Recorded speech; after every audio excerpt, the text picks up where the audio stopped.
라섹을 권하는 병원이 있으면 당장 일어나서 튀어야 된다? 이런 말을 들으면 여러분은 어떤 생각이 드시나요? 라섹은 이제 구형 시술로 취급받아서 그런가? 장비 업데이트 안 되는 병원이 라섹을 권하는 건가? 라섹을 권하는 병원은 뭔가 문제가 있나? 이런 생각하고 있으시진 않나요? 오늘은 라섹에 대한 오해와 진실, 그리고 왜 라섹이 오늘날에도 정말 좋은 수술인지 애쌍과 안현석 원장이 낱낱이 파헤쳐 드리겠습니다.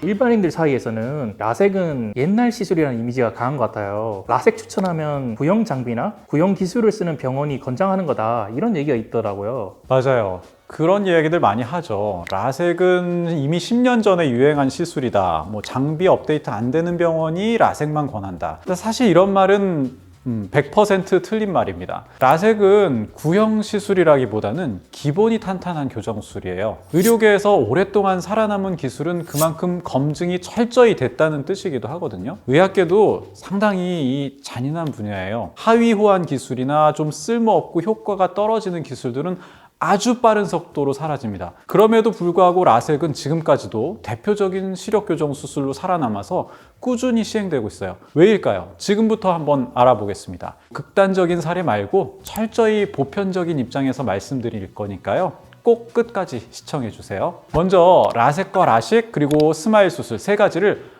아주 짧게 비교해 보도록 하겠습니다. 우선 라섹은 각막의 제일 바깥쪽 상피 부분을 걷어내고 레이저로 실질층 겉면을 깎는 교정법입니다. 그 다음에 라식은 각막에 플랩 혹은 절편이라고 하는 뚜껑을 만들고 그 아래를 레이저로 깎아서 시력을 교정하는 방법이고요. 스마일 수술은 각막 안쪽의 내부 조직을 레이저로 잘라내서 렌티큘이라고 부르는 각막편을 만들고 2mm의 작은 절개창을 통해서 그것을 빼냄으로써 시력을 교정하는 방법입니다. PD님은 이런 내용들을 듣고 어떤 생각이 드시나요? 오늘 주제 라섹은 수술 직후 눈이랑 공기랑 바로 닿아서 진짜 뒤지게 아플 것 같습니다. 네, 맞습니다. 라섹은 수술 후에 각막 상피를 제거한 상태에서 눈이 이제 외부에 노출이 되기 때문에 다 그러신 건 아니지만 아프신 분들의 경우에는 정말 눈물 콧물 다 질질 흘리고 며칠간 정말 고생을 하실 수가 있습니다. 그렇지만 사실 이 초반이 어떻게 보면 라섹의 거의 유일한 단점에 가까운데요. 눈 가장 바깥쪽의 상피 세포는 다시 재생이 되거든요. 초반 3, 4일 정도만 버티면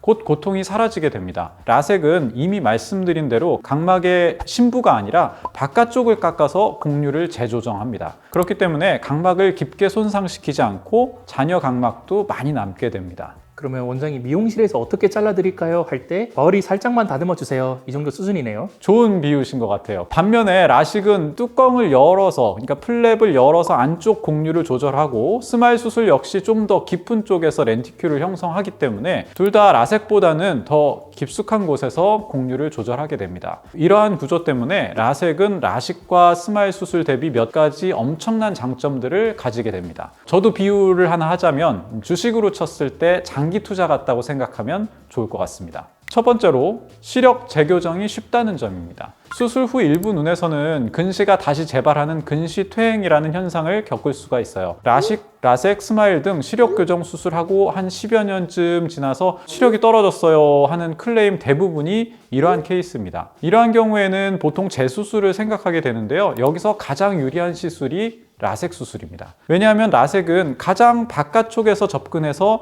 각막 실질증을 최소한으로 교정하기 때문에 각막을 가장 많이 보존할 수 있는 수술이고요. 그렇기 때문에 나중에 추가로 교정할 여유가 많이 남아있거든요. 그래서 곡류를 쉽게 재조정할 수 있습니다. 라식이나 스마일 수술 모두 이미 각막을 많이 제거를 했기 때문에 곡류를 새로 조정하기가 상대적으로 쉽지 않거든요. 그래서 결국 라식이나 스마일 수술을 받았던 분들도 시력 재교정을 해야 될 때는 라섹으로 진행하는 경우가 대부분입니다. 두 번째는 안구 건조증이 비교적 적다는 점입니다. 라섹은 각막 신경 손상이 최소화되기 때문에 라식이나 스마일 수술보다 건조증 발생률이 좀 더 낮다고 보고가 되고 있습니다. 역시 덜 깎고 플랩을 안 만들기 때문에 가능한 장점들입니다. 수술 후에 다른 것보다도 안구 건조증이 고통스럽다고 느끼는 환자분들이 상당히 많기 때문에 안구 건조증이 많이 신경 쓰이신다면 라섹을 권장드리고 싶습니다.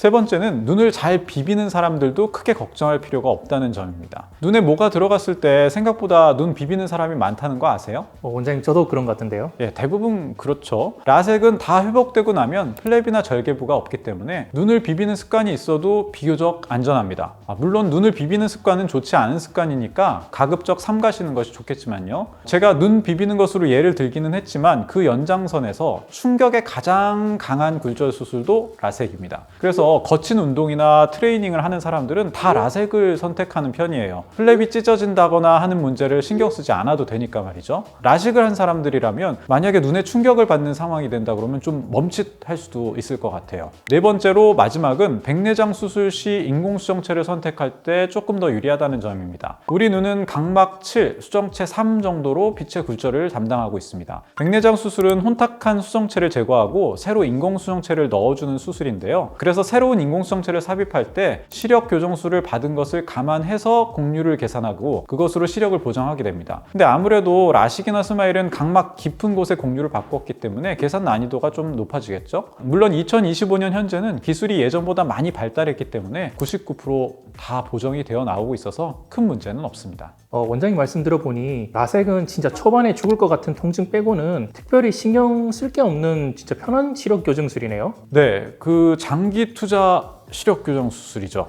시간이 지날수록 주가가 오르는 수술입니다. 초반에 죽을 것처럼 아픈 것들도 모두에게 해당되는 얘기는 아니거든요. 고생하지 않고 수술을 마치시는 분들도 많이 있어요. 절대 폄하되면 안 되는 안정적인 수술입니다. 물론 모든 시력 교정 수술은 장단점이 있으니까요. 정확한 검진은 S안과에 오시면 철저한 검사를 통해 맞춤 수술을 추천드리고 있습니다. 원장님 그럼 마지막으로 혹시 하고 싶은 말씀 있으실까요? 아까 이제 라섹은 장비 업데이트가 안 되고 뭐 이런 얘기가 있었잖아요. 하지만 라섹도 여전히 최신 장비와 기술로 진행됩니다. 요즘 누가 구형 장비를 사용한대요. 저희 S안과에서는 아주 신형 장비와 경기도 11명 안과 전문의 보유 병원으로서 모든 환자분들에게 1:1 맞춤 시력 교정 수술을 시행하고 있습니다. 그러니까 괜히 걱정하지 마시고요. 라섹 받으러 오셔도 좋겠습니다. 오늘 영상이 좋았다면 좋아요, 구독, 알림 설정까지 부탁드리겠습니다.